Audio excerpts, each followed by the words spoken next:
Məni sevirsənsə belə eləməzsən. Məni düşünən adam bu sözü deməz.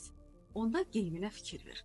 Bax, bütün bu sözlər əslində manipulyasiyadır. Biz bunun necə olduğunu, mənə doğru fikirmi, doğru yönmü verir, yoxsa mənim idarə edir, manipulyasiya edir. Bax, bunu necə seçək?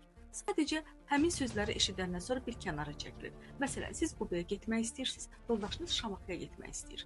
Siz Qubaya nə qədər getmək istədiyinizi bildirsə də, o məsələni elə qurur ki, sanki sizə sərfəli olan məhz Şamaxıdır və sizin qərarınıza birbaşa yox, dolayısı yolla təsir göstərir. Manipulyasiya olunduğunuzu bilmək üçün kənara çəkilin, dayanın və düşünün. Bu his məndə nə yaratdı? Xoşuma gəldi, gəlmədi. Mən borclumu, günahkarımı, özümü aldadılanmı hiss elədim? Bax, bu hisslərdən nə duydunuz? Bu hiss sizə doğrunu deyəcək. Əgər manipulyasiya olunduğunuzu daha başqa variantlarla öyrənmək istəyirsinizsə, bu videonun altına yazın. Mütləq cavab verəcəm və direktdə də yaza bilərsiniz.